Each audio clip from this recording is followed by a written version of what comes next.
बाबा भयणीनो,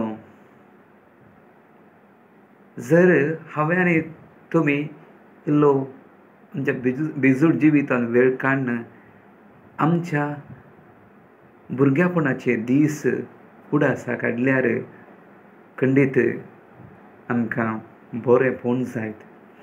आमी भुरगे जावन आसतना आमचें तें कितलें मुग्धपण आशिल्लें, कालतेपण आशिल्लें, देवाचे विशेश पातयेणी आशिल्ली आनी आमचें तें उक्तें मन आशिल्लें. आनी आमी हेरांचेर हुंदोन जिवचे आसले. असले बऱ्यांतले बरे आत्मीक गूण आमचे थंय आसले. आतां आमी व्हड जाल्या तसलेच गूण आजुनूय जिवान दवरल्यात की थोड्यां थंय आसूंक पुरो, इल्लेपणी असले गूण आसूंक पुरो, थोड्यां थंय कांय आसचेना. हाचे विरोध आशिल्ले आमी पाडगूण आपल्याक जावंक पुरो.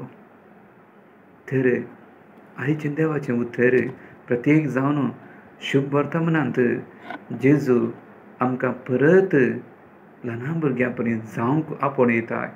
कित्याक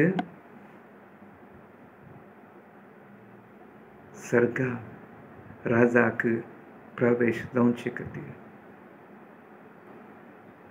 आमी कितलीं नम्र जाता, खालती जाता वा सादीपणी जाता, तेन्ना म्हाका आनी तुमकां सर्ग मेळटाच.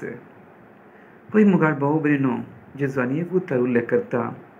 देवाचें राज ल्हान भुरग्यां बरी घेनातल्यार परत तो सांगता सर्गाक वचूंक जावचें ना. त्या खातीर सर्ग तसल्यांक मेळटा कोणा थंय खालतेपण आसा, मुग्धपण आसा,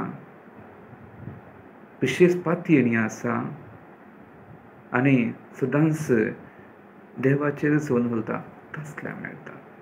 तर म्हाका आनी तुमकां आज एक पंतवान परत आमी भुरग्याचो स्वभाव आपणावंक, आमच्या भुरगेपण आशिल्ले तेच स्वभाव जिवाळ करून सर्गाक वेचे खातीर तसले गूण आमी वाडोवच्याक प्रयत्न करची. कृपा भुरग्यांचो मोग केलेलो, भुरग्यांक आशिर्वादीत केलेलो, भुरग्यांच देख गरज सर्गा वचूंक म्हणलो जेजू क्रिस्त आमचो स्वामी आनी मेस्त्री आमकां सर्व कृपेन भरून दी म्हूण मागया.